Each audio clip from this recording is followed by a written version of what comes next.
Thank you, thank you. If I'm the mayor, then here's the queen. So, here, let's hold this. Stand up, stand up, stand up. This is the queen. This is my mama.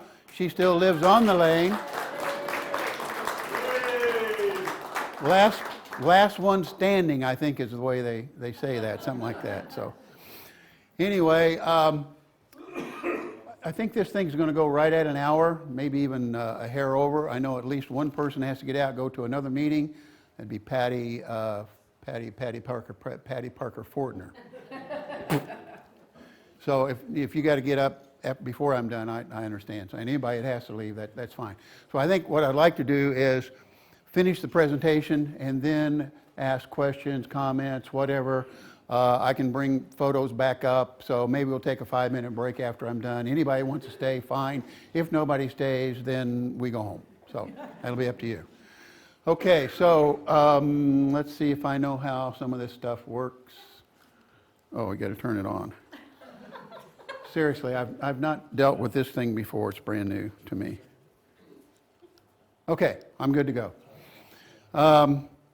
This is what Garvey Lane looked like back in the olden days, back when the 1950s or so. Now, when I talk about people and generations, whatever, I'm probably going to be talking about my generation because I'm putting on the program. So it's really all about me. And we got a good contingent of Garvey Laners here today, so I'm real proud of these people who've shown up, and they've given me a lot of information. So this is now Bundy Lane.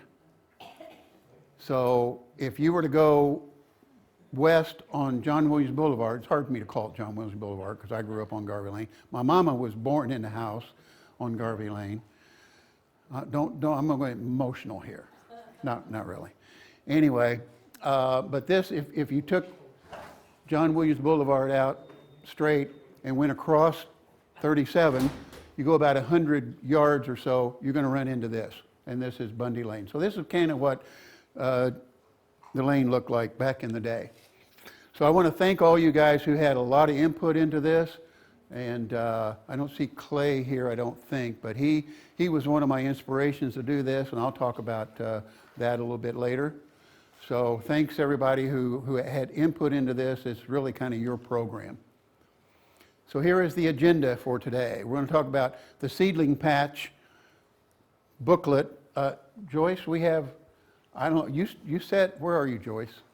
Joyce, you said we were about out of these. They were going hot, but there must be a dozen of these. It says $2 on it, but if you buy them right now, it's $2. After the presentation, $5. Or maybe $1, I don't know. Depends on how this dang thing goes. So we'll talk about why I put the article together to begin with. What's the origin of Garvey Lane? I always wondered where'd that name come from. I mean, it seemed to come out of nowhere. And my mama didn't know where it came from, so I had to do some research on it. Street names in general, of course, my Garvey Lane is no longer Garvey Lane. It's John Williams Boulevard, so we'll talk a little bit about that. Characters of Garvey Lane. There were a few. My mama did not qualify as a character of Garvey Lane, so we're not going to talk that much about her. Then the families of Garvey Lane, there are quite a few of them. Businesses, limestone mills, and then other businesses, there are quite a few of them, and we'll talk about those. And then a little bit of in memoriam, a couple of tragedies that occurred on the lane. And then Garvey Lane is going to be memorialized. I mean, it already has with this, and then we're going to do a booklet. Is that right, Joyce? So we're going to take this as the, I guess, the base. And then I've asked all the families that lived on the lane to put together their thoughts and their memories of the lane. And I've got about 12 families who have given me information, so we'll put that in. So some of what they've given me, I'll talk about today, and also we'll have some photographs that other people have given me. So here is the seedling patch. And I'm going to start out with, I guess, a confession. So let's see if I can do this right. This is my mama. This is Garvey Lane. This is her two brothers. This is the house across the street, the buyer's house. And that's not where Garvey lived, but he lived on that property. So, and we'll talk about that in a little bit. But my confession is, I'd put this thing together, of course, showed my mama and all that kind of stuff, and then it says here that she's holding a rabbit's foot. And then after she saw this, after I'd already given it to her, she says it's what? A purse. Where's Becky? Becky, you put in the paper that she was, so you're just as culpable as me. So they were getting ready to go to church, and I thought it, pardon? Rabbit's was probably inside the purse. Rabbit's foot in the purse, there we go. Okay, I'm off the hook. So anyway, I decided to write this article and went up to the museum and saw Director Joyce. And she's helping me a little bit with some things. And she said, well, who are you writing this for? And I said, I have no idea. But it probably needs to be written, the history of Garvey Lane. So, somebody needs to do it. And by golly, I guess that's me, because we're basically the last family standing with my mom. My brother, Mark, lives on the lane also. So I will call it the lane most of the time. I'm not going to call it John Williams Boulevard. Is John here? This is a good thing, because I'm going to talk about John a little bit. So if he was here, I was going to have to temper it a little bit. So Joyce says, who are you writing for? I don't know. It just needs to be written. Well, why don't you write it for us? Oh, the seedling patch? Okay, I'll do that. Well, how many pages do you think it'd be, Danny? I don't know. 4 or 5? 16 pages. So I don't know. So as windy as I am writing, that's as windy as I am talking. So my apologies for that. So here's why I wrote the article. Curious about the house I grew up in, curious about my family, where the heck the name come from, still have family on the lane, and then Clay Stuckey's, Stuckey, rhymes with cookie. I swear, he's hit me on this many times. Gazetteer, I think is how you say that. So anyway, so that's all these things are why I wrote. So here's the old homestead, 2500 Garvey Lane. And this is great-grandma and grandpa, Albert and Lily. And they bought this place as a 3-room house in 1895. So my family's been there since 1895. Origin of Garvey Lane, there's some, this says it's 1866. We really think now that it's 1879 instead of 1866. I'll give you guys some FaceTime over here. Is that all right, Jerry? I grew up with you. I know what your face looks like. Don't get me started. Don't get me started. There it is. Okay. So right here, Garvey Lane. Obadiah Garvey is what I found.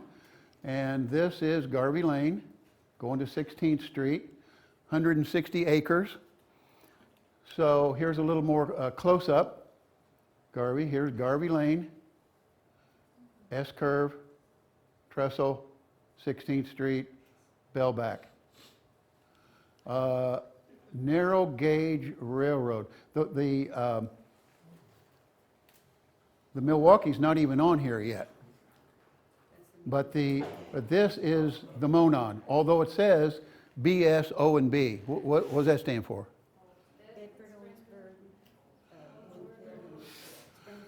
Yeah, except you got them out of order, so you lose. You got them all right, but you got them out of order. So it's the Bedford, Springville, Owensburg, and Bloomfield Railroad, which was mercifully shortened to the B&B, and then at some point they just called it the Monon, which is what I knew it in the 50s. Here is I did a lot of time at the courthouse, in the surveyor's office, the auditor's office, the recorder's office, somebody else's office, I don't know what all. But here it shows Obadiah Garvey and it shows section, township, range, and how many acres. And he still was showing property as late as 1879. So even as of 1879, he was showing property. I don't think he was there in 1879, and we'll talk about that when we get to his story a little bit later, which I guess is right now. Obadiah Garvey, this is his tombstone out in Kansas. I did some research, and you know, the web's a pretty good thing. You find a lot of stuff out on the web. So I found where he had a child in North Carolina in 1835. 1835. 1836, he had his first of 9 additional children in Bedford. So he must have moved to Bedford in 1835. In 1845, he had a son who only lived about a month, born to Obadiah and Mary Hale Sutherland Garvey, lived a little over a month. 1845, buried in Shiloh Cemetery in Eureka. So why they were out there, I don't know. Whether they lived out in that area, because that's quite a ways from Garvey Lane. So that's one of the mysteries I didn't quite get. Still have family. Again, we're on why did I write this? Still have family. This is my mama's house. This would be probably Garvey Lane after it had been slightly widened to be called 10th Street. So, you know, even back a long time ago, they were trying to obliterate my Garvey Lane. I'm just not happy about that. Then, so this was probably about 1990 or so. And these steps are no longer there. Of those of you who travel down John Williams Boulevard, those steps are long gone. So John Williams comes in, he wipes out a bunch of my mom's property there. I'll be dang if we didn't get a new mayor and she decides she wants to put in a 9-foot sidewalk, not on the other side where there's no houses. I swear, there are no houses on the other side. Am I right? No, we're going to put it on this side. So they take another 9 foot of my mama's property. And then they decide to put up all these lights, so it's daytime all the time at my mom's house. You have insomnia, right? Look at her shaking her head. Barely awake right now. Somebody called it Electric Avenue, which I thought was probably pretty appropriate. So, a runway, yeah, it's incredible. Okay, fiction and nonfiction. How many people read fiction? Almost all fiction. Come on now. I'm not going to call on you. So I just need to see. How many read nonfiction mostly? Wow, I am impressed because I'm a nonfiction reader. My wife here, the pretty redhead, is all about fiction, and it doesn't make sense to me. I need to read about real stuff. So I'm reading Devil in the White City about H.H. Holmes, first American serial killer. That's good stuff. The Dark Star, Roy Orbison from Wink, Texas. How many people been to Wink, Texas? I didn't think so, just me. Let's see, the Civil War, which is surrender at Appomattox Courthouse. So, you know, I'm reading stuff like that, and I read in bed. My wife reads in the chair. She falls asleep. She's got to get up and go to bed. I read in the bed because I figure if I'm reading stuff like this or this, that I'm going to fall asleep, and I'm where I need to be. I'm in bed. Makes sense to me. Anyway, this is the Gazetteer of Limestone Mills of Owen, Monroe, and Lawrence counties to 1950, done by Clay Stuckey in 1989. And really, this was kind of the impetus and kind of the final piece of the puzzle that when I started reading this, I thought, by golly, you know, Garvey Lane we were somebody there. We thought we were just poor people with no ambition and we weren't going to go anywhere. Did we go anywhere, Jerry? With that, not the Tollivers, the rest of us. We did. We did. We'll talk about that later. Anyway, so I'm looking at this thing, and here's Bloomington. So they got one map for Bloomington, and here they got Central Bedford, Northeast Bedford, East Bedford. I think, well, Bedford somebody.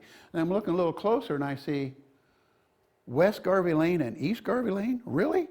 I mean, we had so many mills that we had to break that into two pieces. And that was my aha moment where I said, you know, we grew up in the epicenter of the limestone milling industry. And we did. I mean, there's a ton of them. And here they are. Here's our little house.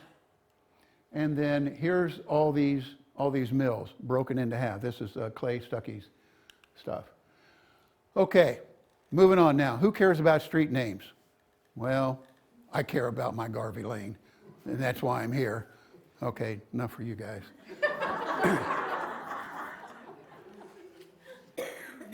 I swear he spit on me. Where'd my water go?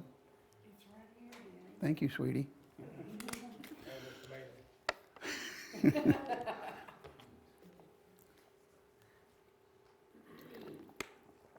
Okay, who cares about street names? Well, I do. We got some good street names here. Here's 1879, and we think that was the map that was used to show the Platte map. We're not real sure, but we think so. So anyway, we got Broadway. Here's the courthouse. We got Walnut somewhere, I think. Here's Maple. Here's McClellan. So we did get a Civil War general in there, so I'm happy about that, because I'm a Civil War buff. So in 1893, they decided, you know, we need to be, I guess, more like Washington, D.C., and have alphanumerics. You know, A, B, C, 1, 2, 3, really interesting names. And so we found this. I think Joyce found it for me. Joyce has been a big help. Can we shut that off? Or no, I'm not. Okay. So no reason was given to change the names. So we don't really know why they didn't like McClellan and Broadway. But there was a requirement that you had to post your numbers on your house. Go to the clerk's office, 10 cents a number. You better do it. And if you don't do it, it's going to cost you $5. So $5 fee if you don't do it. And then it went on to say several short, unimportant, that was my emphasis, by the way, unimportant streets would be known as lanes. So, I mean, that must be Garvey Lane then, I guess. Unimportant. Well, we're going to show them. So here's a few of the streets that surrounded the courthouse. My favorite is J Street, Railroad Street, also known as Puddle Street. Does anybody remember Puddle Street? J Street. Does anybody remember Puddle Street? Okay, nobody here old enough. That's probably good. Okay. This is Garvey Lane. This is the substation. This is where Lake's Auto is now. Here's Evans Mill, Hillcrest Church, Beach Street. Beach Street only went to here. I dang near got in a fight with some lady at the courthouse because she said, well, what are you doing? I tell her, and she says, oh, so where'd you grow up? And I said, well, at the intersection of John Williams Boulevard, which is Garvey Lane, and Hillcrest. And she says, they don't intersect. And I said, well, they certainly do. And she says, well, they certainly don't.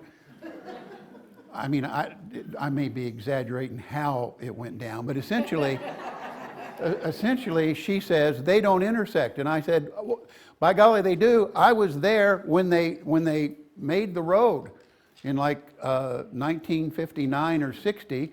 They came through. Hillcrest stopped about right here. Beach Street stopped right here. Nothing went through. So I said, I know what I'm talking about. Well, I messed that up. So I didn't hit her because, you know, I figured she probably would, you know. What'd you say, Mary? She'll get you back if you hit her. just like Mama used to do. So I'll be darned if I didn't go to the intersection to look at it, and it says Beach Street, of course. So at some point in time, they took Hillcrest, which it was Hillcrest when I was a kid, and I literally was there when they put the road through, and then they extended Beach Street, and now it's, of course, Beach Street. Here's one, Swifty. Anybody know where Swifty Lane is? Where Swifty Lane was? Joe Kimmel, where was it? Used to be where Swifty gas station on 50, and they regave it for the new name. Yeah, who did that? Oh, one of our guests, Patty Parker Fortner. And so people do care about the names of the streets. So Patty married Denny Fortner, and there were how many kids, Fortner boys? There were 7 boys and 1 girl, and all 7 boys were in the military. All 7 boys in the military.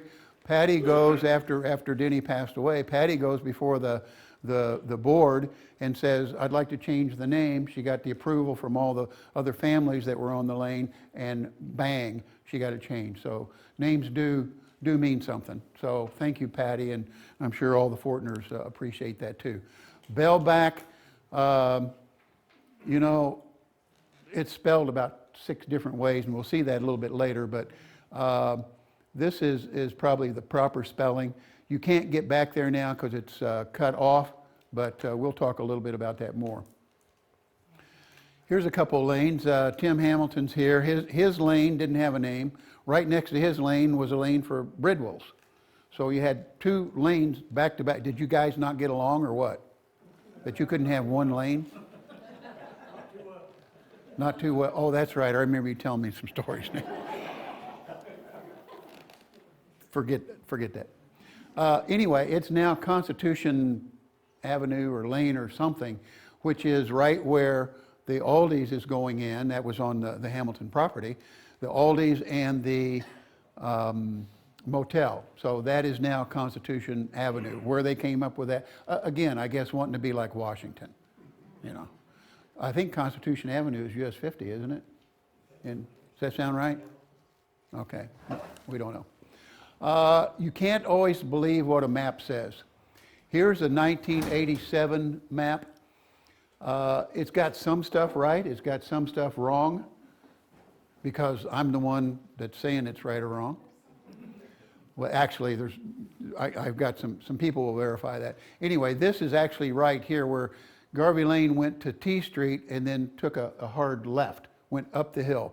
Some maps have it going to R Street, did not go to R Street. By golly, look, here's Beach Street. It didn't go through. This is Hill. See, I'm vindicated right now. I didn't even know that was there.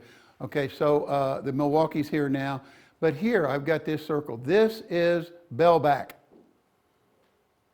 Some reason they're calling it Hildebrand. They don't even get the name right, Hildebrand. And then Gould Lane. This is the 2 lanes that I was talking about, those little gravel lanes that now is Constitution. So they got that wrong in 1987. You can't always believe what the maps say. My uncle and aunt were the Hillbrands that lived on that corner. Your uncle and aunt? Well, we're going to talk about them a little bit. We're going to talk about your cousin too. You may want to leave. Okay. Oh, hello. Come back. Oh, I did learn how to use that. Somebody, Jim, taught me how to use it. Thank you. 1.8 miles of memories with a lot of families on that lane and a lot of kids. I mean, there were just a ton of us kids. There was only about 15, 16 houses and maybe a few on Bellback and then the little lanes that didn't have a name, a family or 2. But just a ton of kids our age. So a lot of fun back then, a lot of memories, and we'll talk about some of those when we talk about the families. So here's Bundy again. Whoa, wrong one. This is looking south. Yes. And this is looking north, and that's just across the road. So here's John Williams Boulevard, of course, and the Aldi's being put up. We'll talk about the Aldi's here in a little bit also, if you're all still with me. Garvey Lane, though, so we're talking about changes of names. Garvey Lane just wasn't a name change like the Swifty was, or the Constitution, or the Hildebrands, and messing up that, and Beach Street and all that. And that's because my lane, my mama's lane. I mean, you don't have to feel sorry for me, but feel sorry for my mama. It was totally obliterated. They wiped it out, wiped it away off the face of the earth. Most of the families are gone. All the houses on the south side of the road are gone. Back in the day, it was a lot of residential, some pretty nice farms. A farm across the street from us was 160 acres. And industrial with all the limestone mills and the dust plants and some others, and we'll talk about a few of those. Now it's almost all commercialized and getting worse.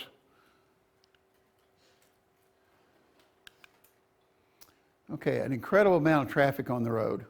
My brother and I, my mom, sometimes we sit there and we look at the traffic going by and we say, you know, back in the day, back when we were growing up, in 5 minutes there's more cars going through here than went through Garvey Lane the entire day.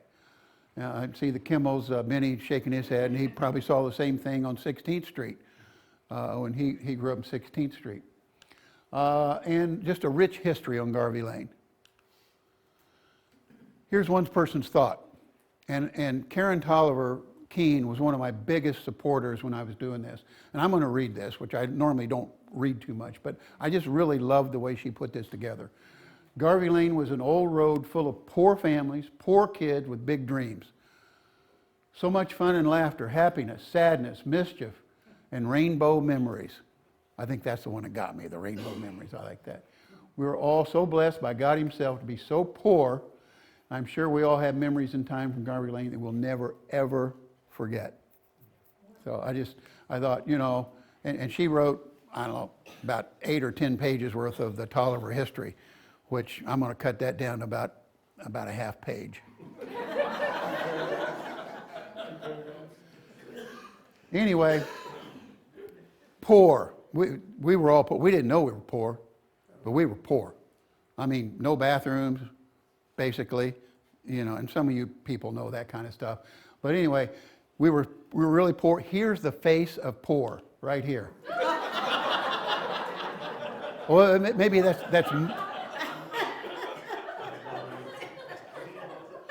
more than the face of poor. I think my wife snuck this one in here. I didn't know this was in here. But anyway, well, we may not have been that poor because we got a pretty modern. This would be about 1953. We got a pretty modern washing machine with a pretty nice hand wringer up here. We got a refrigerator. Heck, it's got a door handle.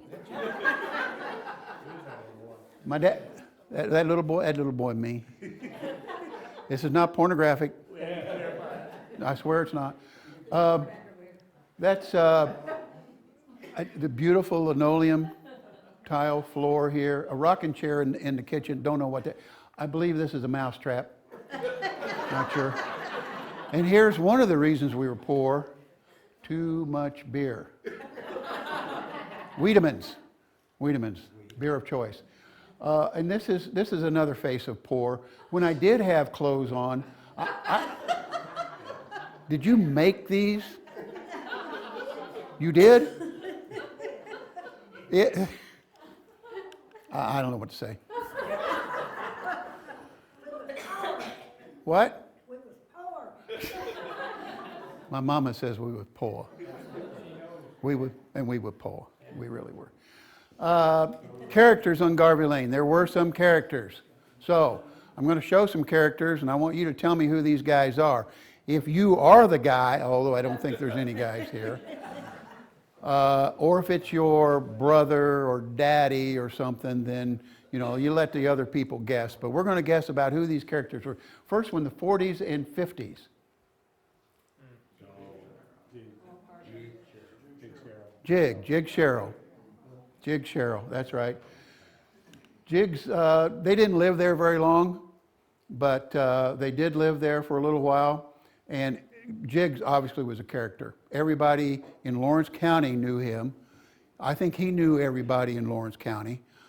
I left town in 1968, and when I would come back occasionally and go to church with my mama, Hillcrest, he would say hi to me, knew my name. I'd see him in Golden Craig, he knew my name. There's no reason for him to know my name, but he knew everybody.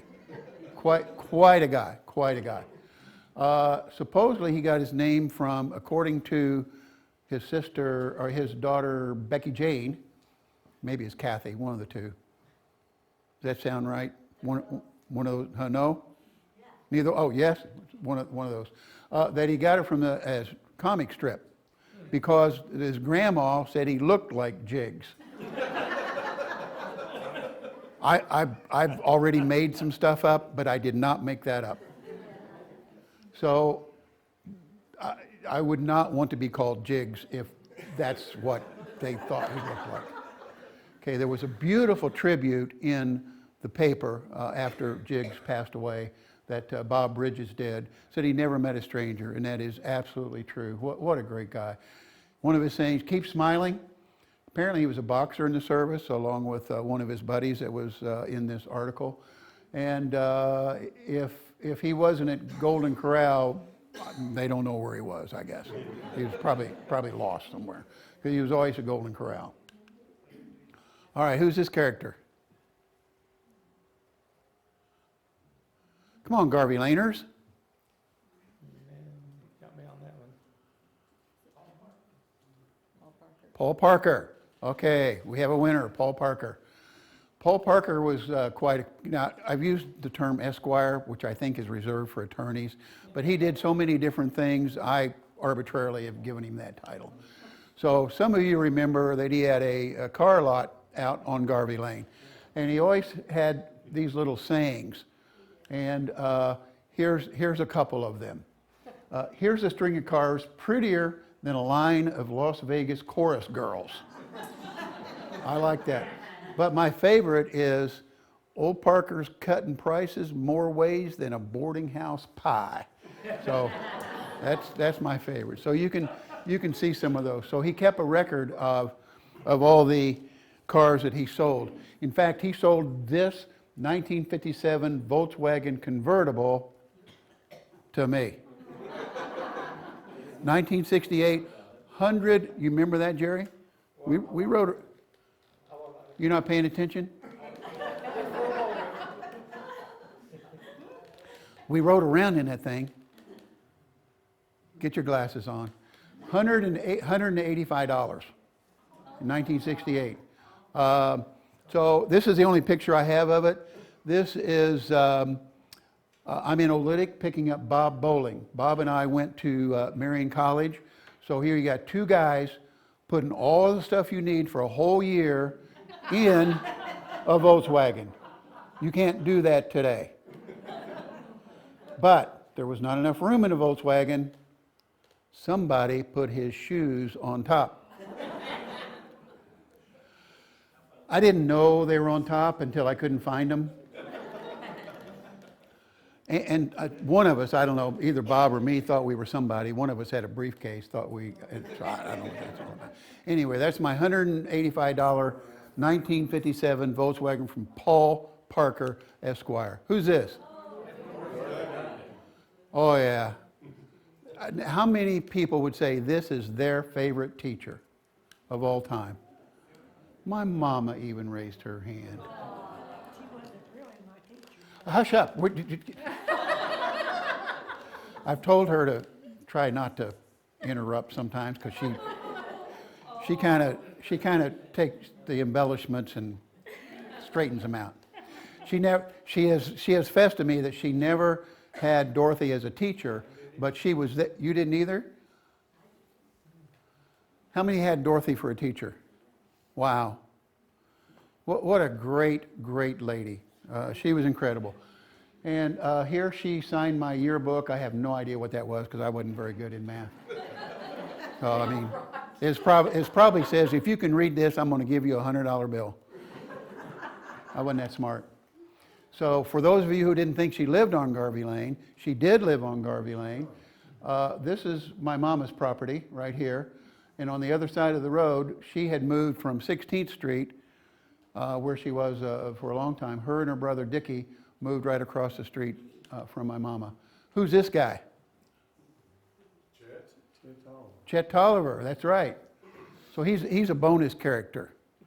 But he's an all-around good guy.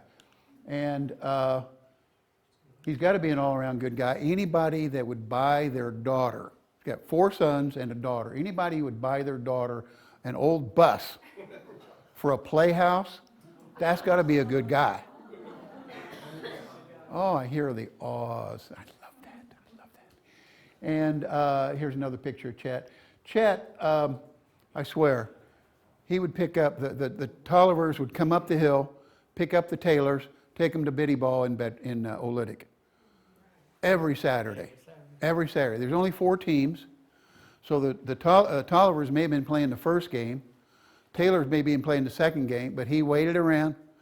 You know, I don't know that I ever properly thanked him to let him know how much that meant to me as a kid, that he would do that. What a great guy. Picked up Steve Warren.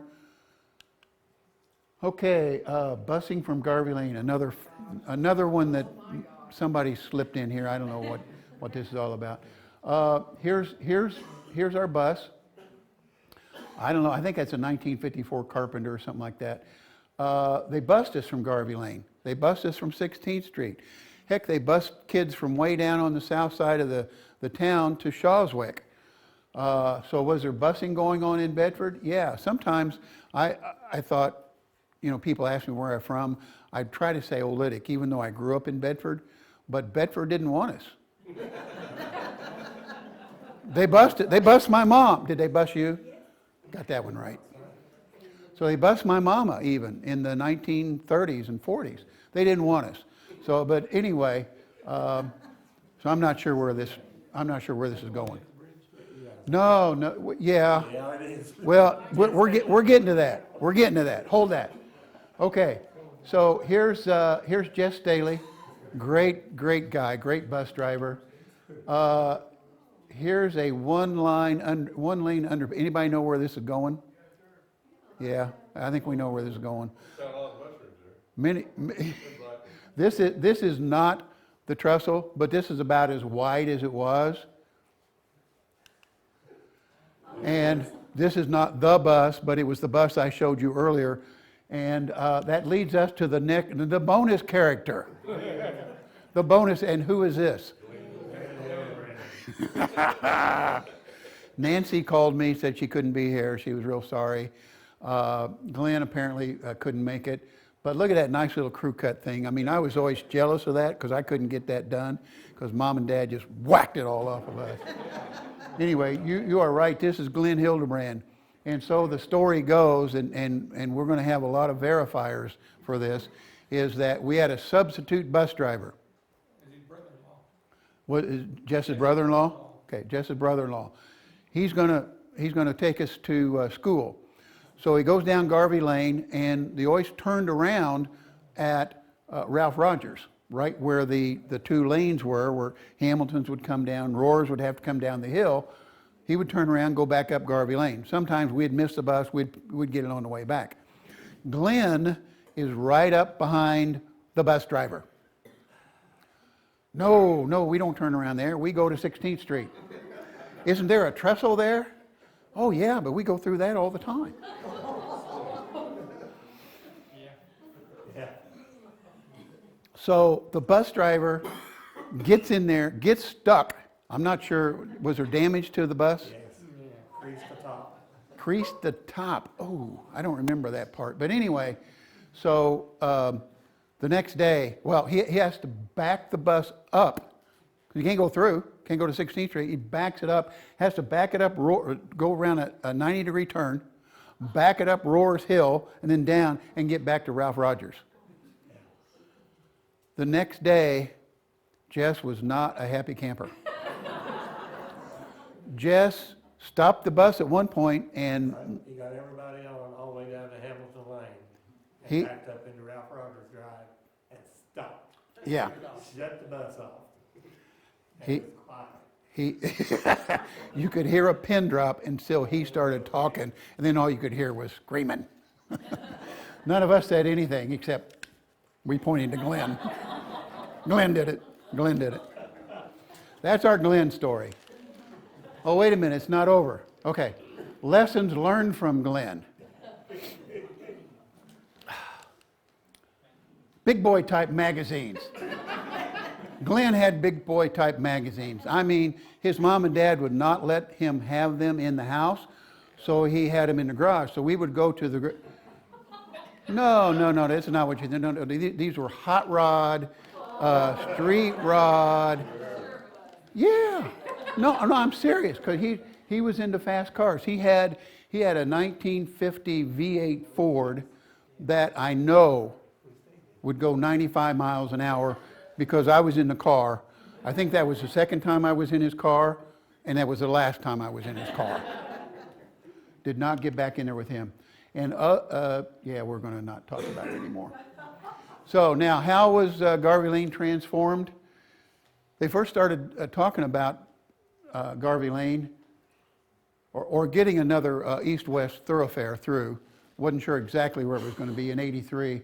And by the time they got started in October of '95, is when the first shovel came in with our illustrious mayor, and then the ribbon cutting in December of '96.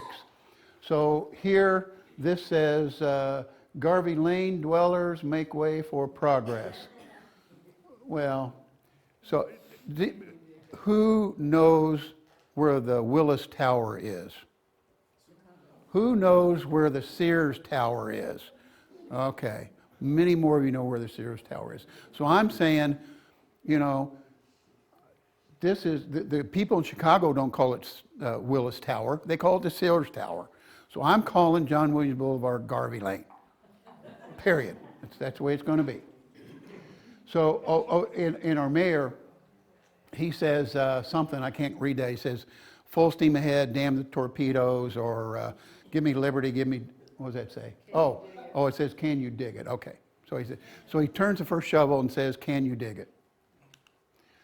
And Ed Ray gave me this photo. This is, you know, Garvey Lane was torn up big time for over a year. Isn't that right, Mama? She's shaking her head, so sometimes I tell the truth. And here's, I've changed. Did I invite you?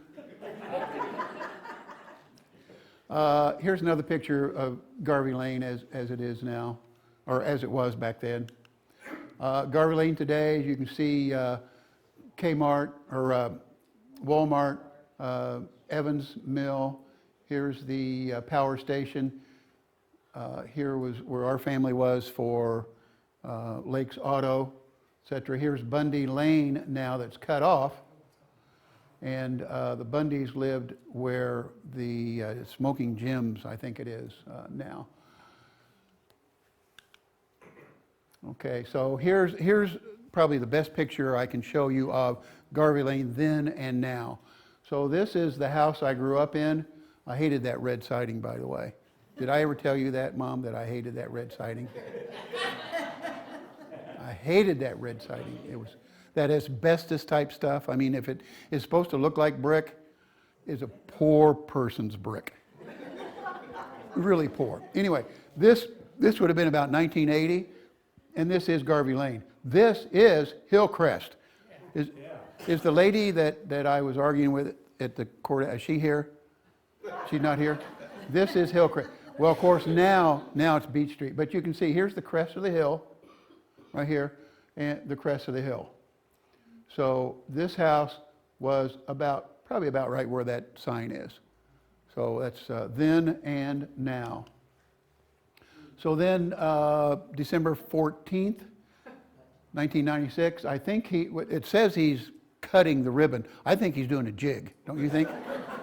I got a street named after me. Actually, I talked to him and he said he was in Europe when this happened. He never wanted the name to be named after him. But the commissioners did it while he and his wife were on vacation in Europe, so he didn't, he said it was okay. But so I had a good conversation with him on the phone about it, and he gave me some information that I didn't know that's in this booklet for $2 if you buy it before the program's over. Okay, now some of the families who were on the lane. Hamiltons, and Tim Hamilton is here, or Mark, or whatever he's calling himself these days. This is about where he lived, and this is where the Aldi's is going in right now. So his mom and dad, Ora and Ada, moved to Garvey Lane about 1953. Ora was a dozer operator. Mike and Tim were the two kids. They had about 5 acres, had pigs, calves, corn, had a pony. Mike had a business there, Culverts Plus on Garvey Lane. Here's their farm. Some of the cows. Here's Ralph Rogers in the background. Tim's got him a nice little hat there. If I had a hat like that, I'd have been cool in high school. Oh, he still got a hat, but it's not that cool. And then the family and his house. Is this your house or is it the Bridwells? That's the Bridwells. Looks like a 52 Chevy or something out there. Parkers, Paul and Alita, they met they're from around Charleston, South Indiana, met at a USO dance. So that's kind of cool. And kids, Teresa, Danny, Patty, Polly, and they would be about where Wings and Rings, would you say that's about right, Patty? Mm-hmm. Right here is where they were. And Paul was in the limestone business for a while. Alita was at RCA and then became a medical secretary. They rented a house across from where they were, a little bitty house, and then this house came for sale and they moved to what Patty calls the big house. The big house with the path for the bathroom. Like so many of our houses out there, you had a path for the bathroom. What's that? We were rich, we had 2-seaters. A 2-seater outhouse? The Tollivers, by the way, if you didn't hear, the Tollivers are rich. They had a 2-seater outhouse. Whoa, mama. My mama just says, and I was about 4 when we and I remember them digging the septic system because they had this huge hole. I thought they were digging to China. But I remember them putting the septic system in. And so I don't really remember the outhouse that much, but my mama just says it was a 3-seater. You know that stuff runs downhill. That's right, we were on the hill. I did not know that was a 3-seater, Mama. I'm pretty proud right now, really. Oh, okay, let's go back.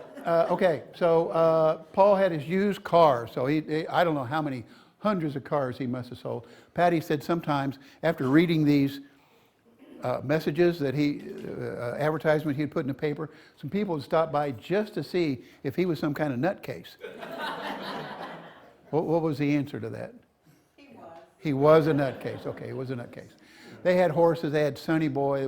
Lived to be about 40 years old. A pond with 3 acres. A lot of the kids played in the pond. I was never invited to play in the pond. I don't know why. No, I did not ever play in the pond. Mark, did you ever play in the pond? The other Mark. Wrong Mark. House burned about 1986. And that was a sad day. Okay, the Tollivers lived about where, if you came out from, I think, Dollar Tree.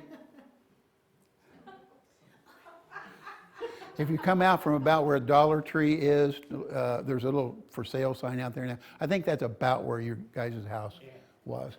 And again, Karen, just my biggest supporter. In fact, she said that she thinks that we ought to put a little book together, a children's book called something of Garvey Lane, Memories of Garvey Lane, something like that. And she's real serious about it and wants us to do it. So I'm going to have her do it then. I've done my piece. So I'll help her. Yes, yeah. And we'll talk a little bit about that in a minute. Now, here is Chet and Ruth, and I swear, I always thought Ruth had the prettiest eyes of anybody. Blue, Huh? blue, like. They were blue, the blue Hawaii. Well, except my mama, of course.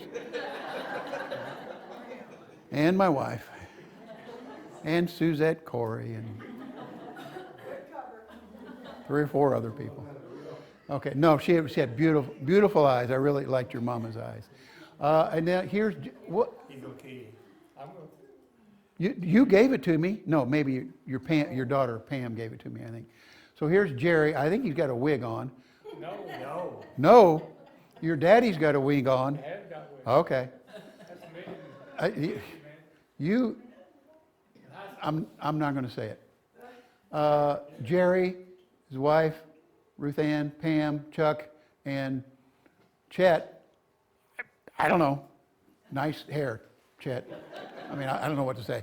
Jerry and I mean, we spent ton of time. I don't know where we got the money. Do you have any idea where we got the money? We legally or illegally? Legally, okay. Because a little later in life. Okay, yeah. So we got 3 cents a bottle. So anyway, we'd go to either Conley's, which on our street between 7th and 8th, became Dutch Turpin's after that, close to the Sinclair gas station, and then there was a donut store there too. So we went there quite a bit, or Myers, and we have 50 cents in our pocket. Not sure where we got it. Jerry says we got pop bottles legally. That's what I'm going with. So I had 50 cents. And that was a pretty cool thing because we get a fried pie for 15 cents, a knee-high orange, and then 5 packs of ball cards at 5 cents a piece. And I still have all my old ball cards, by the way. And there's quite an extensive collection. Jerry doesn't have his, nanner. So anyway, anybody know what I'm getting at right here? 50 cents equal 50 cents? No sales tax. So in the summer of 1963, Jerry and I would go up there, we'd come back and we'd sit on the wall there at Ingalls, mill number 3, and we'd open up and we'd get 14 Pumpsy Greens and 3 Bobby Richardsons and no Mickey Mantles, no Hank Aaron's, you know, they knew what they were doing. But 50 cents bought you 50 cents. In October of 63, if you spent a quarter, you better have 26 cents. If you spent 75 cents, you better have 77 cents. And we've gone downhill since then, and don't get me started on that stuff. Okay. Jerry, Chuck, Karen, Chuck, Jerry, and Daryl in the front yard. Come on. Oh, I got to point that way. Okay, in the background here is the dust plant. And in the foreground is Smokey. Now, I was talking to Patty the other day, and I said, oh, they got me a picture of Smokey. Everybody loved that dog. I love Smokey. Karen said, I hated that dog. Or Patty said, I hated that dog. I said, what are you talking about? She said, that dog was vicious and mean. I said, what? Parker, go ahead. Huh? I was afraid to ride my bike past their house and chase me. That's because you were afraid of Chuck. Okay, she wouldn't ride her bike past the Tollivers because she was afraid of Smokey, but I think she was he was a car chaser, that's right. And here's the 53 Chevy that Chet would pick us boys up and take us to Olytic. The Hildebrands lived right at the corner of Bellback and Garvey Lane. Robert and Maxine came in from Norman about 1952. Robert was a mechanic for a while and then worked at Olytic Stone Mill. Maxine worked at SS Kresge, which became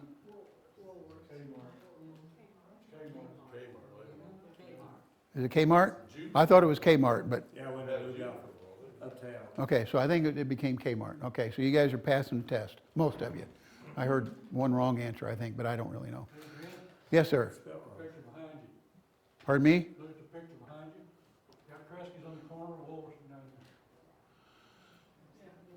Boom.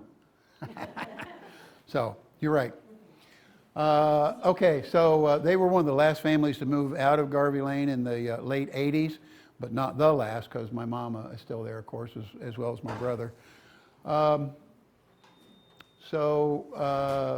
Kids were Nancy, Ernie, Glenn, and Bernard. And here they are. They're the ones that wouldn't let Glenn have the hot rod magazines in the house. That's true. It was hot rod magazines. And there they are. I wish Glenn were here. I mean, look at that face. That face is trouble. Oh yeah. And Nancy on graduation day. I love this. Nancy gave this to me a week or so ago. She met me here, gave me this. World War II veterans, 6 Hildebrand sons served in the Army. And Patty was talking about her husband's brothers serving in the Army also. So this is very cool. They all came back also. And this is Robert up here. Cheryl's. They didn't live on the lane very long, but Jiggs and Marjorie were married in 47, moved to Garvey Lane, we think about 1950. Kids, Becky, Ricky, Kathy, and Kurt. They moved out to the Logan area at one point, probably about 1950, because by 1955, by 1955, the city directory said the Stapps lived there. So where is Logan anyway? Where the heck is Logan? It's along Salt Creek in the northern part of Marshall Township. Northern part. Need more? Those need more people? Yeah. Okay. That's, my father grew up right there along the railroad tracks in Logan. That's how I Okay. know about it. Logan. So most of Lawrence County doesn't care about Logan, probably. I mean, I don't know. It's the Salt Creek Bottoms. Jiggs got a 60-year certificate from the IBEW. Here's a picture. You can read the names. It just says part of the gang. I have no idea which one Jiggs is. Do you know, Kurt or Sandy, which one? Is that him? This guy? Tall guy? I don't think it's in order because the names don't work. But anyway, he's in that picture somewhere. Here, I think Becky said this was their wedding day. And then here she was Ricky, and here's Becky Jane in 1952. Does she go by Becky Jane now? Or does she hate to be called Becky Jane? Just Becky? We'll call her Becky Jane then.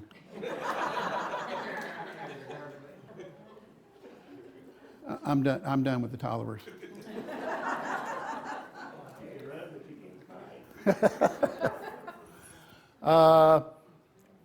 She also gave me something that Jiggs had put together about his childhood. So he may have done something in several different phases, but here was what, in his own words about childhood. The very first thing he wrote about was running snares on Garvey Lane to catch rabbits.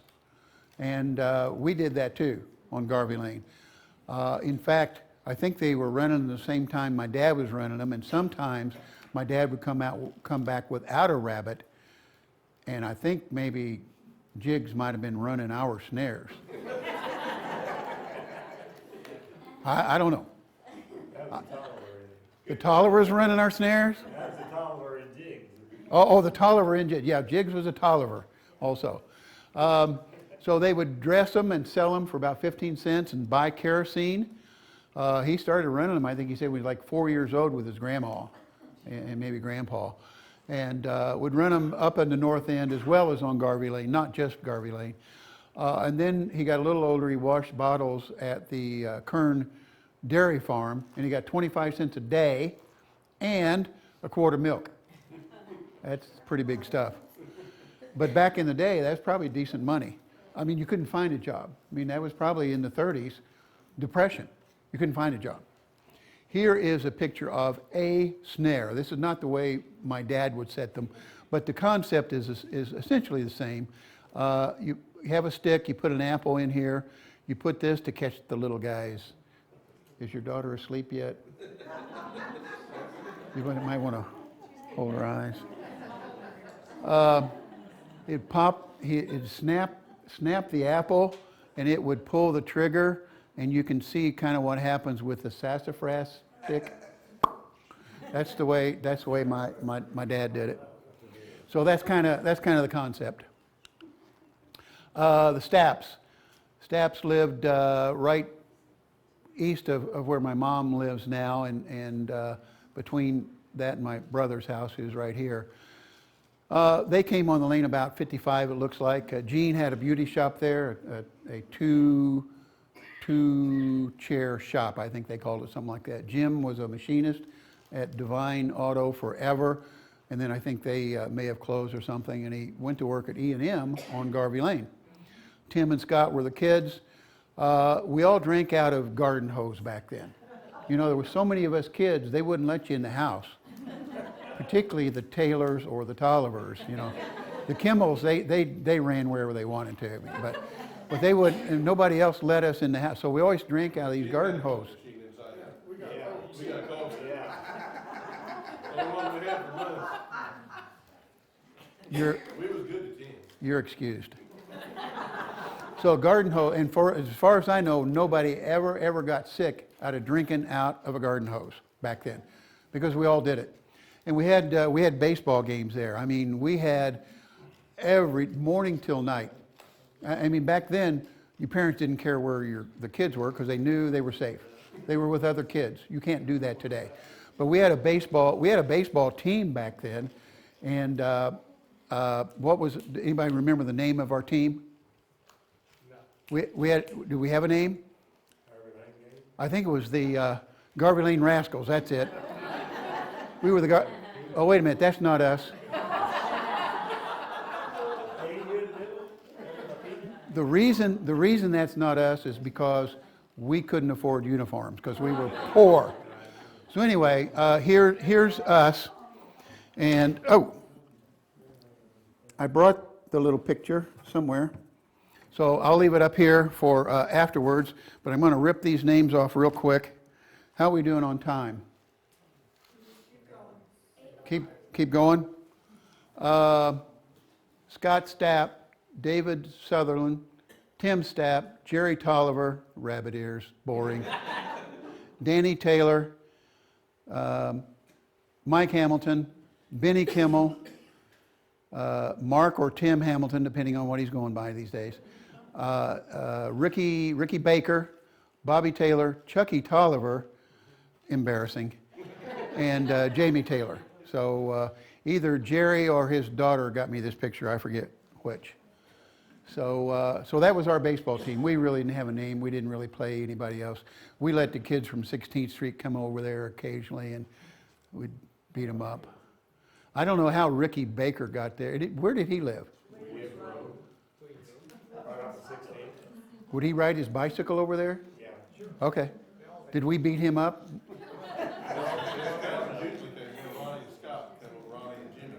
Oh, the Millettes. Yeah. The Ronnie and Jimmy Millette would come over occasionally. We didn't have to beat them up because they beat each other up. I mean, every time. Am I right? Every time. They fought. Okay, here's the Stapps house, no longer there. They bought the property next door, which was the Helton house, no longer there either. Southerns. So Edgar and Chloe, this would be Dave's grandma and grandpa, lived on the west side of Bellback here. And then Dick and Jane, his mom and dad, moved there about 1951 or so. And so this is the intersection with Bellback. They moved there, according to Dave, because they had a son, Lowell, who was a pretty good basketball player, and they didn't want him to play at Bedford because they didn't think he would play much. So they moved to an area where they would go to Olynyk High School, and he played there quite a bit. Did he play on the championship team?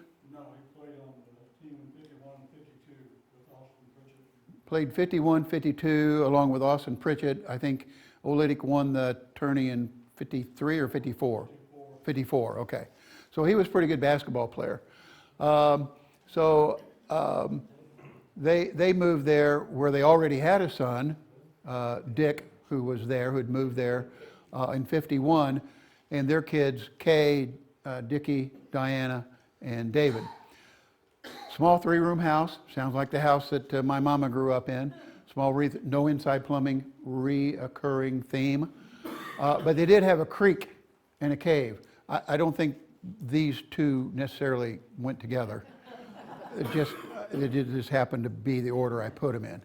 So, but they had a nice cave there. And then in 64, the Southerns moved to Olytic because they liked the Olytic school system. They liked Dorothy Duncan, and they didn't want to go to Bedford. Remember, Bedford didn't want us anyway. They didn't want those need more people, did they? No. Those people on the way south side of Bedford, the need Shawswick people, they didn't want them either. We showed them. I think, I don't know. So here's Grandma and Grandpa's again from our generation, Dave's Grandma and Grandpa's house. And here's Grandma and Grandpa with Lowell. He'd pretty tall drink of water here, it looks like. So played some pretty good ball back in the day, I guess. Here's the Southerns' house on the east side of Bellback, just north of Garvey Lane. And then here's a picture of Dick and Jane. Pardon? Front view of Grandma's house. That is the front view of Grandma's house. This is the front view of Grandma's house? I stand corrected. So I don't know, I may not have your house on there then. I thought that was your house, sorry. Here's the limestone cave. Limestone caves all over Lawrence County. All over Lawrence County. Limestone caves and quarries. Mamas and daddies said, don't go in the limestone caves. Don't go in the quarries. Ah! Who listened to mom and dad? None of us kids did. So a few of us went in there. I didn't go very far. I guess you could go in there quite far. But some of the others around, I got in there and occasionally got in trouble and stuff. Oops. So, and then here, Kay and her husband, Dale Gould, moved into the Southerns' house when the Southerns moved out. Is that right, Dave? And then set up a bait shop. And so this is their bait shop. When Dale passed away a couple of years ago, he had always wanted to live off the grid, so to speak, out in the sticks. And but Kay didn't want to. So when Dale was sick, one of Dale's best friends asked if he could make Dale's headstone, and he did. And so this is at Green Hill.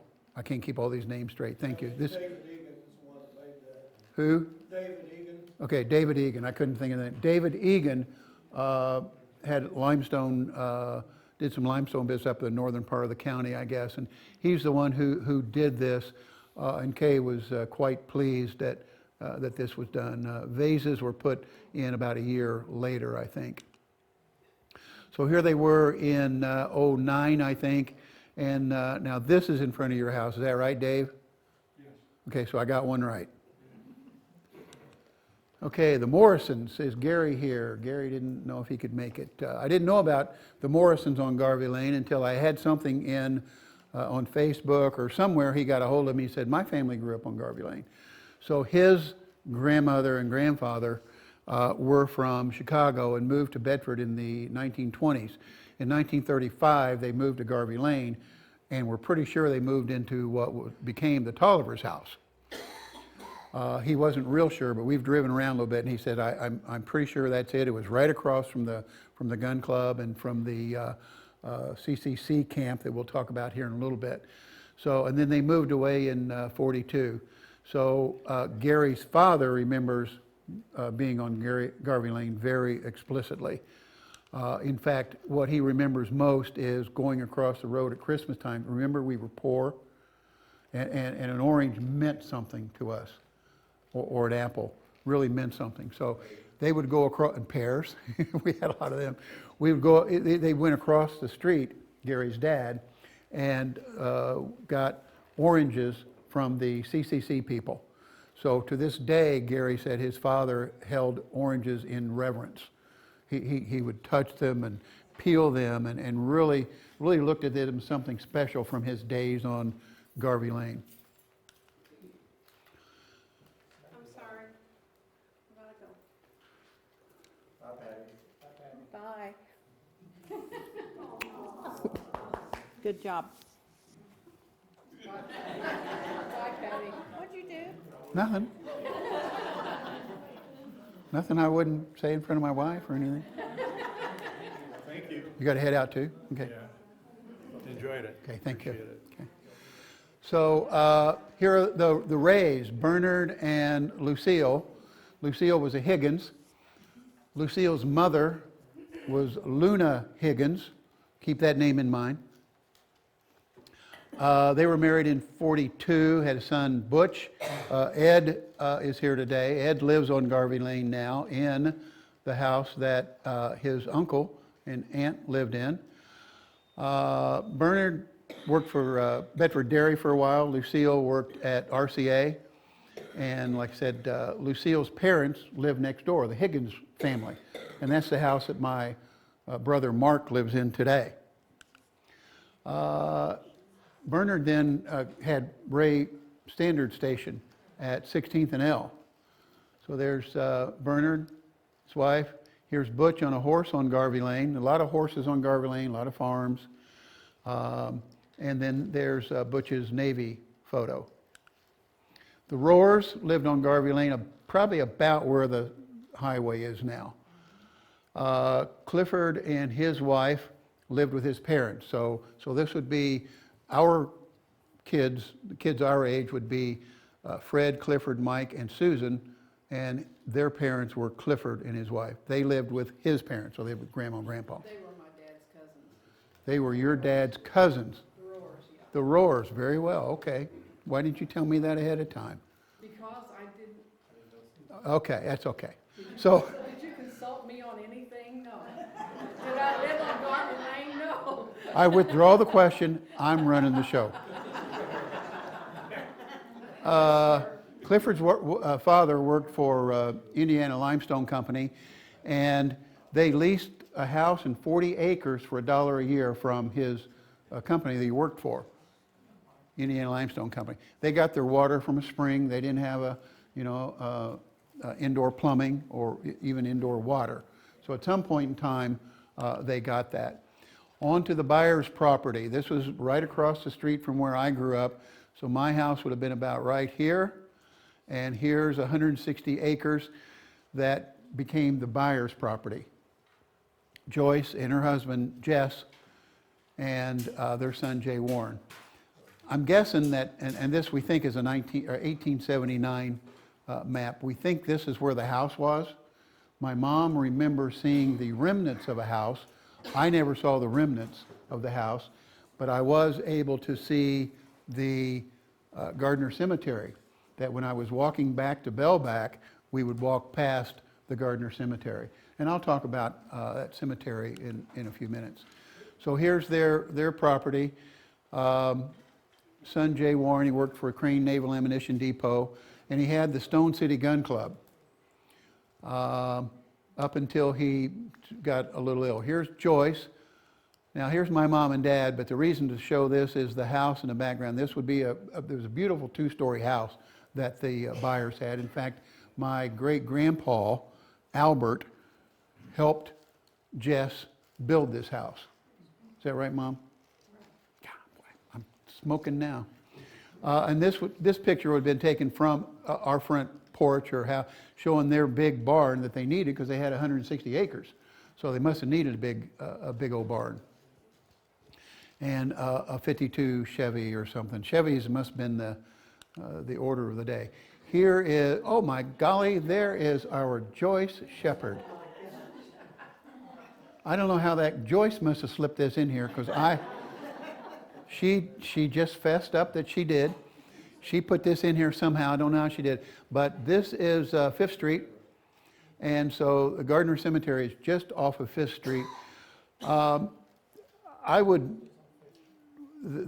The dirt road to Bellback would be about right here, because I remember walking by, and on the right-hand side were these graves.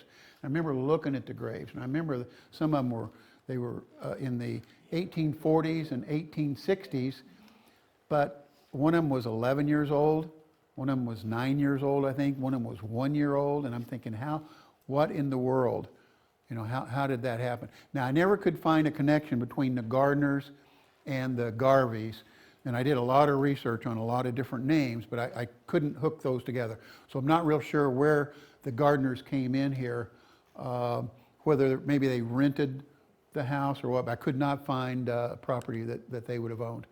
Okay, now we're coming to the last family we're going to talk about, and that is the Smales, the Stickles, and the Taylors. The Smales being Albert and Lily, who bought this house here, and all the way up to about X Street. There was about 12 acres in here at one point in time, and Hillcrest was not there. I swear it was not there. So we had Albert and Lily Smale bought the house in 1895. They got married in 1898, moved to Canada for a little bit, and then moved and bought this house on Garvey Lane. Then George and Mary moved in the house in 1930. Then my mom and dad moved in the house in 1948 and started having babies in 1949. Did I get most of that right? Okay, good. So this is Albert and Lily. This photo still hangs in my mom's front room.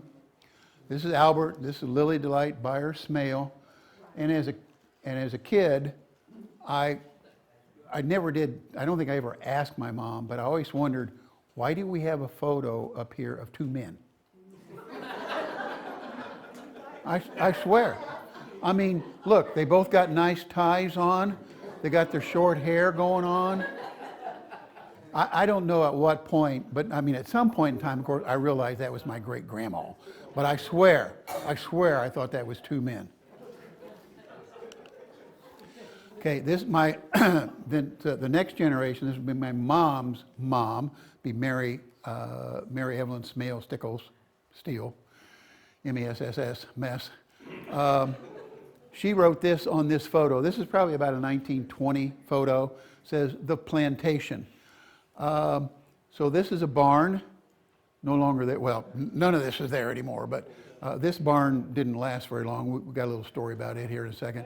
Here's a cellar house where the telephone poles are, Garvey Lane. I have no idea what the plantation crop is. Do you know, Mom? We don't know what it is. But it was also known as a funny farm. My brother Mark's daughter, Stacy, who lived where he lives now, used to walk down to my mom and dad's house, and they would babysit her while they worked, Mark and his wife. And she always called it, I'm going to the funny farm, because my dad was a little wacky. So I think that was the reason for that. And here's the house, probably, I don't know, 1920s, 30s. This beautiful vase in front here, a limestone lion's head vase. You see it here, see it here. Here's the house as I remember growing up in it. A horrible asphalt siding thing that and here's Garvey Lane. We'll move on. Now, Lily, husband, died in 1909, Albert. She ended up marrying John Wright. So Lily Delight became Lily Delight Byers Smale Wright. I just love saying that name. I swear, I mean, I just can't get enough of it. And one of the reasons why, come back, is because I was born on her birthday, 80 years later. So she was born November 17, 1870. I was born November 17, 1950. I wasn't supposed to arrive on this earth until mid-December, but my mama wanted me to be born. She's shaking her head, so I'm telling the truth again. It doesn't happen too often. That she wanted me to be born on her birthday, and by golly, I was. So I don't know how that happened, but my great-grandma, her grandmother, had passed away about a year before that, so I never got to see Lily Delight Byer-Smale Wright. You like that name? I mean, it's poetic. Here's at the house. Now, if you remember little Danny on the sidewalk with the radio flyer, this is right where this picture was taken in about probably 1905. I'd say my grandma was probably about 3 or 4 years old there. That's my mom's mom. This is Lily. She's still really maybe not looking that good. I don't know. I'm going to get a beat down for this. That's okay. I'll get a beat down. And her kids. Delmer was born in Canada because they moved to Canada just shortly after they got married, and then moved back and bought the house on Garvey Lane. And so Grandma was born in the house on Garvey Lane. Holbert was born there. Fred was born there. My mama was born in the house. Now our generation, most of us born in the hospital. Karen Tolliver says she was born in the house on Garvey Lane. Here's my grandma. Here's Garvey Lane again. Here's that beautiful vase. We don't know what happened to it. If anybody knows where that vase is, I want to know because I want to reclaim it. So I don't know where it went. So here's the vase again. Got a lot of work out. It was my brother Mark and the power station in back here. So this would have been about 1951 or so. Power station came in, we think, about 1940. But I think the picture before here and maybe another, it wasn't back there. This is pretty much the same angle. So this is a busy photo here. You got your 52 Chevy, like every picture that we saw of a car had to be a 52 Chevy. You got a baseball bat in winter. You got a dead snowman. My brother Bobby, he's pretty happy about something. I don't know. Going to play ball. Mark, he thinks he's king of the hill. Me, looking shy and reserved, not changed. Mama looking good. Daddy, baby brother. We had a lot of chickens on the farm. We had a few pigs and a lot of gardens, a lot of popcorn. So here's another mistake I made, and I'll get to that in a second. So here's all of our generations. Here's Albert and Lily, generation 1, generation 2, their daughter Mary with her husband. Generation 3, their daughter Carol with her husband. He worked at Central Foundry. She worked at Extruded Alloys for a while. Here's the Taylor boys. Nice looking guys. Jamie, Bobby, Danny, and Mark. Generation 5, Jada, Nikki, Rhonda, and Stacy, along with Mark and my mama. So I put this out, and so I've talked to Mark about it. 5 generations. That's what this thing says right here, I think. Does it?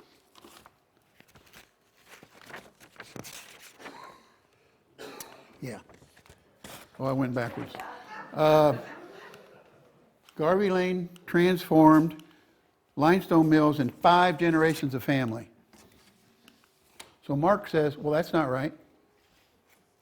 After I'd already done all the work. He says, my daughter Nikki, daughter Jordan lived there for a while with her daughter Luna. So that's 7 generations. Now, remember the name Luna. Luna was Higgins's wife's name. I'm going back real far now. About 100 years ago, there's a Luna Higgins living in the house that Luna lived in for a while. Very same house, the house that Mark lives in now. So, the burning barn. Quick story. Well, kind of quick. Here's the barn. It's kind of ironic that when I graduated from college, my first job was as an insurance adjuster, handling fires and claims. And um, accidents, wind, hail, arson. I did a little arson investigation. Kind of ironic that I became an insurance adjuster because I burned the barn down when I was 5 years old. I was playing with matches out there. I didn't tell my parents for quite some while. The sirens came. I hid because I thought they were coming after me. So the barn burns down, and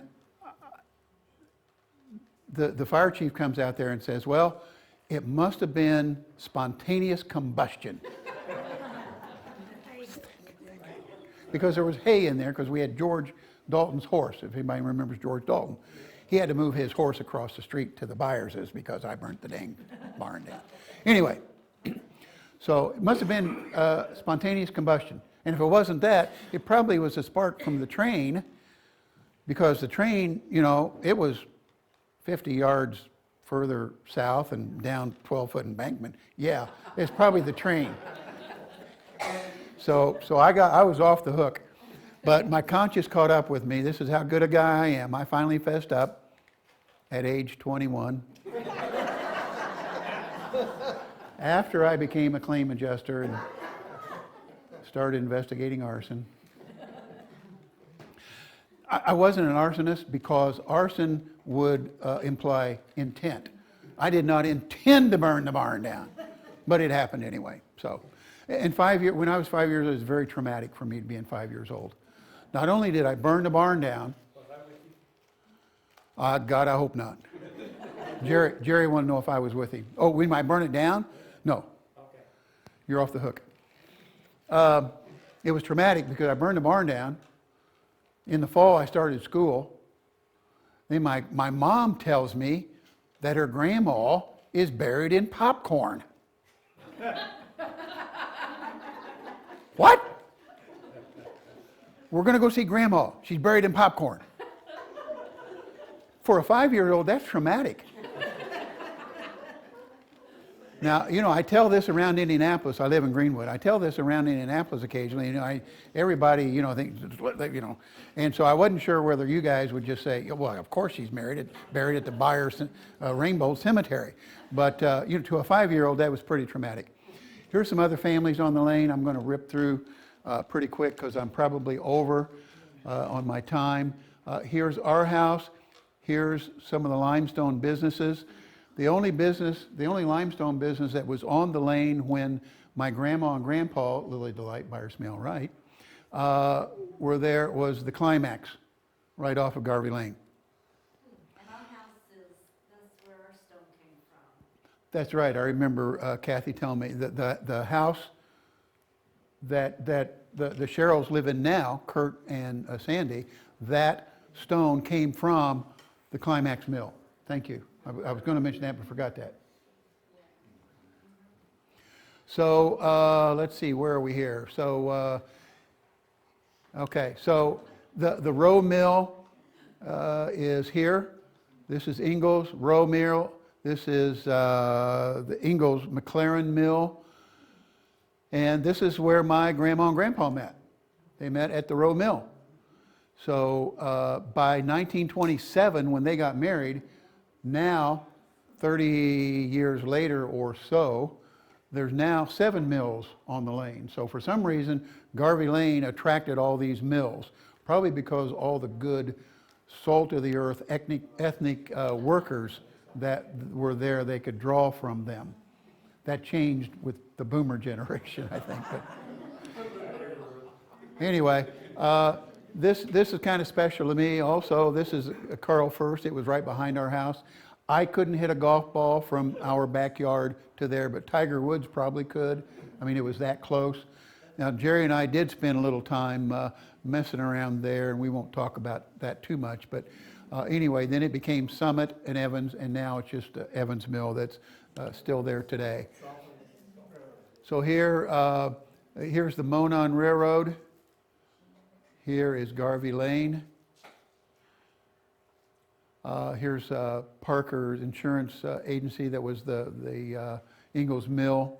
So a lot of activity. Just over here was Black Diamond, I think. Over here was Climax, Bedford Cut Stone A and B over here. So there's just a ton of these mills. This picture was taken just a few days ago.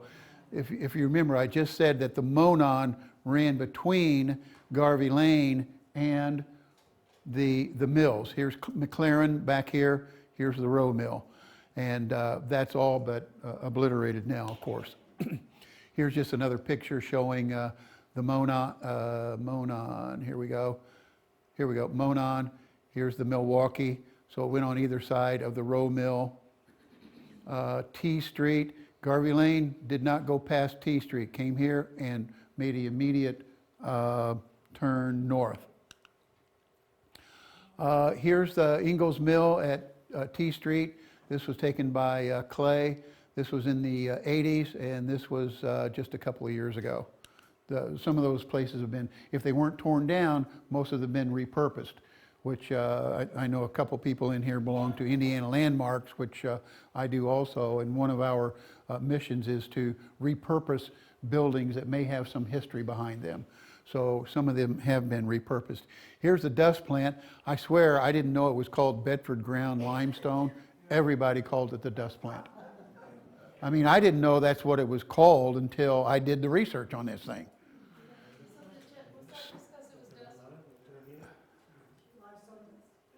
So this is limestone that was crushed up for agricultural purposes for the most part.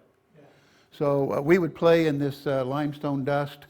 It doesn't show a little, had like an escalator thing that came out of here and went up to here. So the dust would come into a big pile, and that little escalator thing was a good thing to jump off of into the dust pile. Now, I never did that. Until we got caught. We got caught. Well, we'll talk about that if we have time. Here's the Stone City Gun Club. J. Warren Byers had that for a number of years. He got ill, and some other people took it over. We'll talk about that in a second. But this is not the gun club, but this is about what the trap shoot would have looked like. Here's the walks. These were handicaps, so the better you were, the more you had to step back.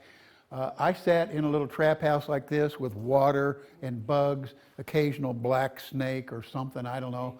And And me. and what? And me. And Jerry occasionally. I didn't pay him.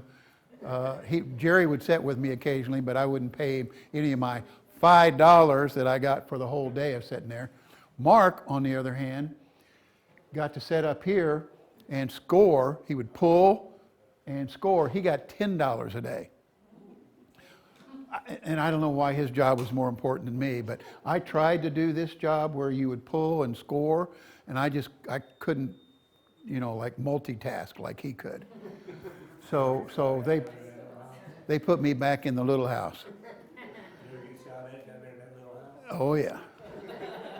So at some point, Jay Warren got a little ill, and Dink Byers took it over, and his kids, Jane, Diana, Teresa, and Steve, all worked there at some point, kind of in the 70s, kind of took over from what Mark and I did, and some of the other kids that lived on the lane did work there also. We cut grass there on Saturdays, just before the Sunday shoot, and I think I got either $3 for that or something for cutting grass all day. That's where we got some of the money. I don't know where you got your money. I got mine from working hard. Okay, other businesses. Somewhere. Other businesses. Talk to me. Oh, I'm hitting the red light button. Public service, right here. Again, this is about where my mom lives now, that stone house. Staps, about right in there also. This is not necessary to scale. She had the beauty shop there. And then Higgins Lawnmower Repair also right in this area. And then the western part, more businesses there. Ralph Rogers, about right here. This is where we're supposed to turn the bus around. There's the trestle. Let's see, what else we got? Old Lady Ground Limestone. So we had 2 ground limestone businesses on the lane. So Olytic was over here, and just past the trestle. That's where IMI is now. And the quarries, some quarries there, still there. Bedford Ground Limestone, we just talked about right here. Paul Parker's Auto would have been about right here. Stone City Gun Club, about right here, where Bedford Federal is. In fact, you can still see the remnants of the cabin that was there. Dale Gould's Bait Shop also. Now, we're going to talk about this in 2 stages as Old Lady Ground Limestone. Here, stage 1 is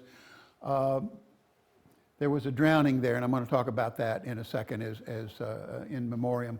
But there were a lot of rumors at the Old Lady Ground Line that you're going to find about everything in there when they started draining it. And so, did Glenn ever take credit for this? Does anybody know? Don't know? Oh, Glenn took credit for this, I think. This steer, this is the fiberglass steer from Pay and Packet. Who? We're thinking he did. The fiberglass steer stolen 2 years before from Pay and Packet. And the rumor was that there was going to be gangsters from Chicago there, cars. No gangsters, no cars, but there were a whole lot of speakers from East 50 Drive-In. You know, you either rip them off accidentally or on purpose. A whole lot of them were found there. Okay, where the gun club was, that's where the CCC was on Garvey Lane. CCC being a federal agency, the New Deal came, and we had the CCC, the WPA, the NRA, and the AAA. So these were all around that time because of the Depression and soil conservation needed to be had. The Indiana Historical Society says this is Camp 1590 in Bedford, which would be on Garvey Lane. Now, both Gary Morrison and I don't think that's the case because of these buildings. It was supposed to be only a tent with one building, and that would be the gun club log cabin that the CCC built. So, not sure. Could be, maybe, maybe not.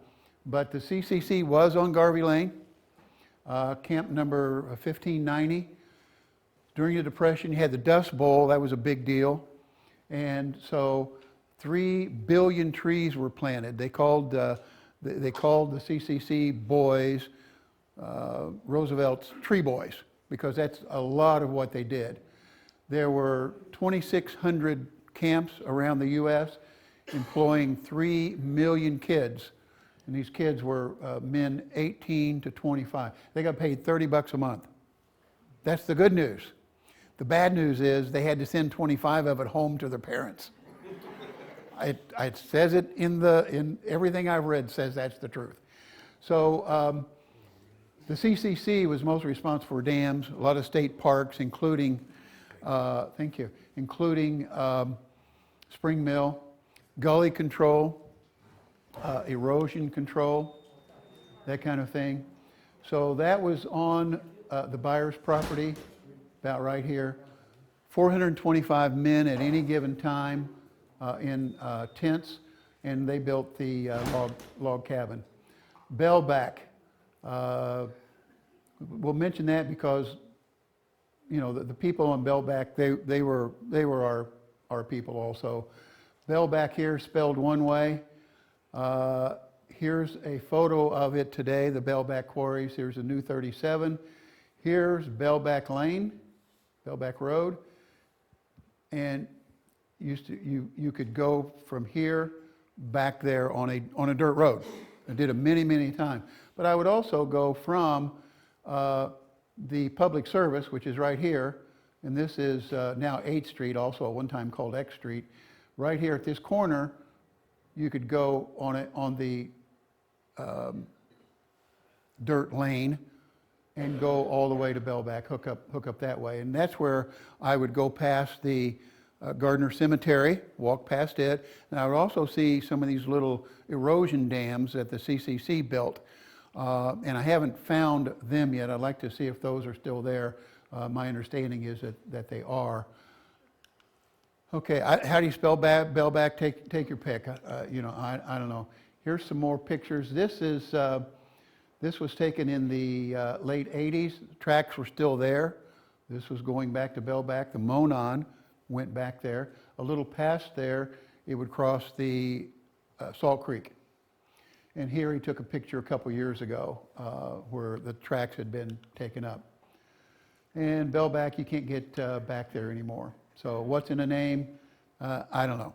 But I'm pretty sure that George Dunn, who was big in the limestone business, had traveled to Lebanon, a little town named Bellback, which was very famous, had a very famous quarry back there. In fact, the largest monolith piece of limestone ever came from there. It's still there today at the Temple of Jupiter. Temple's not there, the stone is still there. In memoriam, we'll talk about this kind of quickly. Even though we were kind of in a paradise, if you will, growing up on Garvey Lane, there were a couple of things that I'll mention real quickly, and that's Bill Tolliver and Gerald Bowling and Philip Armstrong. So Bill graduated from high school in 1962, worked at Extruded Alloys for a little bit, and then went into the Army with under the buddy system with his friend Larry Pete Ray. And they worked in Thailand near the border with Vietnam, setting up protective camps there. And Bill, unfortunately, was killed in action there, but he was killed in Thailand. So the double tragedy of his passing, and I remember it well. I remember crying with these guys over here, going to the funeral. But the double tragedy is that because he was not killed in Vietnam, he's not on the Vietnam Wall, along with about 1,000 other people who were killed in Cambodia and other places.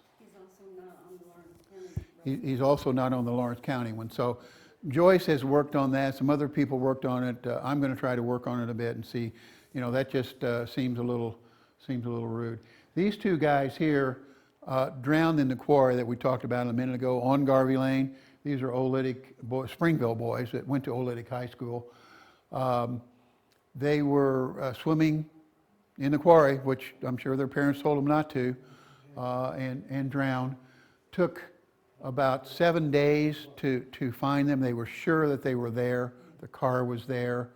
Some of their belongings had been gone through, but they were sure they were there. So the people from Crane and a number of other places came in and pumped out about 10 million gallons of water. What year was that? That would have been 1966. Bill passed away in 65, these guys. And while another tragedy, while these guys hadn't been found yet, Buddy Hall from Oolitic was accidentally shot and killed by a friend. So that occurred after these guys had presumably drowned, but had not been found yet. So it's quite a bad day for the Oolitic people.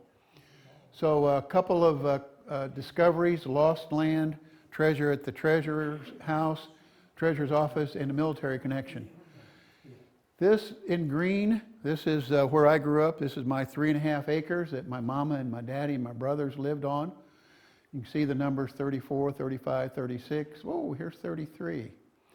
So I'm at the surveyor's office, and I'm looking at this stuff because I spent a lot of time in the offices there. And I'm looking at the map, and then I'm looking at the corresponding, I hope I'm not hitting too many people with this in the eye. I see the corresponding book, and it says Albert Smale. And I said to him, what's my great-grandfather's name doing in this book? He says he still owns land there. I said, he died over 100 years ago. This is actually 1909. I said, he died over 100 years ago. How could he still own land there? He said, it's lost land. I said, what is lost land? He said, it's land that that nobody's paid taxes on. It probably got missed in a survey. So probably when I was looking at these, my parents sold off some land to, I think, Kimmel's grandfather, George Lockenauer, who put a house here. So I'm reading this stuff and then seeing this, and well, I mean, so when my parents bought this land from their family in 1951, this was probably missed. So I pulled, and he said, well, you know, it's 2/100 of an acre. Now I pulled my Dorothy Duncan math book out, did the math on it, and you could put a 12 by 70 trailer on there. Now you can't step out of it because you'd be on somebody else's property. But you could put a 12 by 70 trailer. So I asked him about buying it, and he said, well, I mean, you could, but you got to pay back taxes. So this is just lost land. So it'll probably stay in my great-grandfather's name in perpetuity forever. So, and here's Hillcrest. Doesn't go, where's that lady when I need her? Okay. So the other one is I'm at the museum, and Joyce helped me quite a bit. She knew I was looking up the name Smale and Stickles and Byers and some others, and she says, hey, here's a photo that says Mary Smale on it. And without even looking at the name, I said, whoa, that's my grandma. She said, well, this looks like at the courthouse. I said, no. My grandma never worked at a courthouse. She said, well, I'm pretty sure there's a courthouse. No, I'm pretty sure my and I'm passive, so I didn't argue with her too much. Pardon? Same lady you got into it earlier? No, different lady. No, this is Joyce. This is Joyce back here. I can take care of Joyce. I mean, I was afraid of the other lady, but I'm not afraid of Joyce. So immediately, so she says, I'm pretty sure, and I said, no, this is probably the Rowe Mill where my grandma and grandpa met. So I'm pretty sure of that. So I show the picture to my mom, and my mom says, whoa, that's my mom.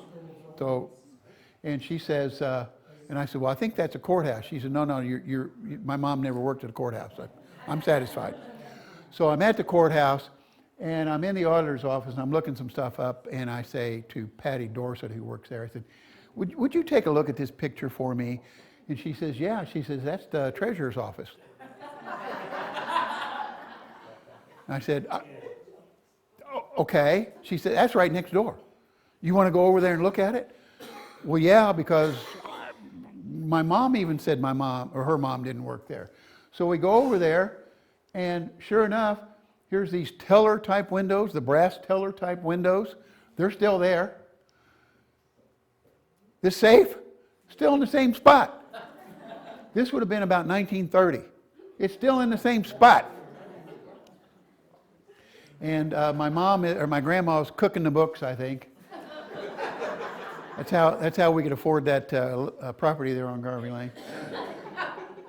So we weren't really poor. I was just kidding about that. So anyway, so that was a great find. I was real pleased, and like I say, my mom didn't even know that her mother had worked there. Well, I mean, that would have been probably right before my mom was even born, who was born in 1931. Here's the other connection, military connection. As I was putting this thing together, and I'm asking families for some of their information, what I keep seeing over and over again, well, when my dad got back from World War II, yada. Well, when my dad got back from World War II, I said, golly, how many of these people are there?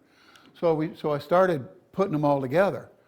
So we got J. Warren Byers, who was in the Navy, Lewis Tennyson Taylor, the Army, Ira Franklin Sherrill, Army, Jigs, Chester Grant Tolliver, Army, James W. Stapp in the Marines, Ora B. Hamilton in the Navy Seabees Construction Battalion, also known as the Seabees, Paul S. Parker, Army, Earl Richard Southern, Army, Robert A. Hildebrand, Army Air Corps, before it was called the Air Force, Clifford G. Rohr, Army, and Carroll A. Morrison, Army. This little bitty 1.8 mile stretch of road had all those World War II veterans. Now, a lot of other veterans from different wars were there, but this was the area that I was kind of honing in on. So these people, they went off to war, they came back, got them a good woman, and started making babies. And that'd be the baby boomers, you know, that'd be our generation. That'd be, and here we are, the babies. My dad was in Normandy. Here's a sample of a discharge. Some of the pictures I got. Now here's my dad. I mean, that is movie star handsome, don't you think? Calm down.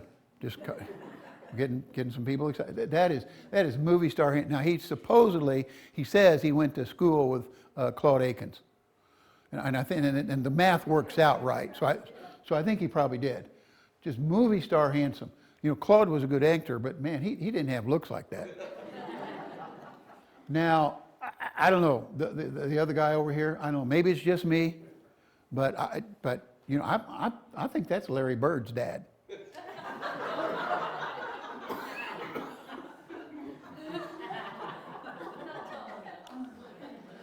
Garvey Lane memorialized, so we're just about done, about to wrap this thing up, folks. I'm working on a couple of things. I think did I mention the booklet? The book that we're working on, did I mention that, Joyce? Yeah. I did? Okay.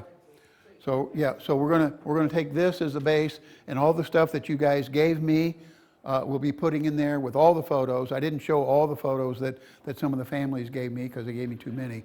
But we'll put everything that anybody gave me is going to go in a booklet, and you might want to buy this for $2 because that booklet's going to be expensive, isn't it, Joyce? Look at that. I've already made a sale. She did. Where's this go? Okay. Okay, so Garvey Lane's being memorialized in that. One of the things I thought about is, you know, we did grow up in the epicenter of the limestone milling industry, and then the dust plant. So, I mean, limestone was Garvey Lane. So I kind of got the idea that maybe we should have something, maybe a stone or something put out there to say that this used to be Garvey Lane, and not just changing the name up there where it says John Williams Boulevard, under it Garvey Lane. Let's do something. Let's do something different. So I went to the mayor, Mayor Gerges, and said, "Hey, I'd like to put a big stone out there on Garvey Lane, close to where the stone is now that says Welcome to Bedford."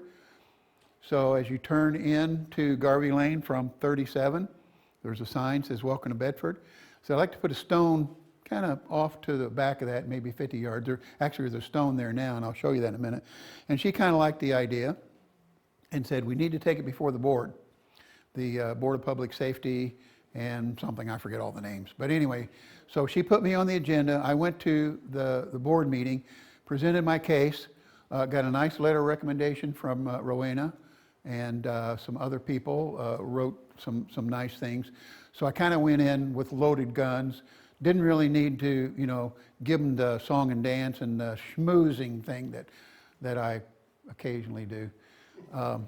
Didn't have to schmooze them. They kind of just, you know, fell for it, went for it. So what we've got is, this is a life-size replica of what the sign's going to look like. So I got a limestone company that is giving me a stone. It's 4 feet, 5 feet wide, 4 feet high, and 14 inches thick. The sign that's up there now is only 7 inches thick. And they said, ask me, he said, yeah, you can do this, that's okay. Because I didn't ask them for money. That's why I got it approved. I didn't ask them for money. I said, I'll handle this. I had no idea how I was going to handle it. Just start begging. And when you're poor, you know how to beg. So I mean, I had a lot of experience in being poor and begging. So I got a limestone company that is putting this together. I drew up a little something and then asked them, and then they put it in a full draft form, and this is what it will look like. And so it's going to go right where this stone is here. Here's the stone that's up there now. So I met with Dan Kirk, street commissioner. We walked over here. He said, let's put it right there. So we're going to put that stone right there. And here it is. It's already been cut. So this is a 3,700-pound stone. Here's my phone at the edge of it to give you some idea how dang big this thing. 3,700 pounds. I hope I didn't say tons. I might have. 3,700 pounds. This is a big boy. So I don't know. I've been blessed somehow. So what I've got is I got a company to give me the stone.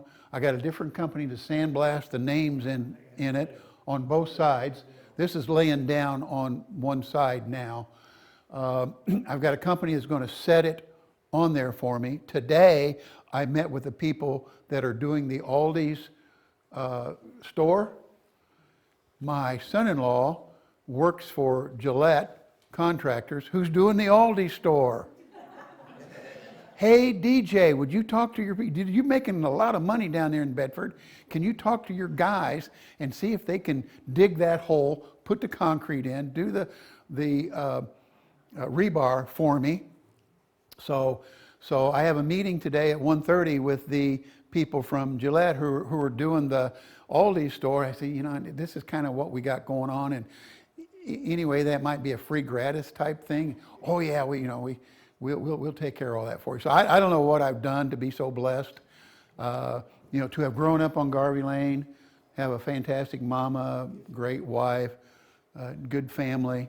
Well,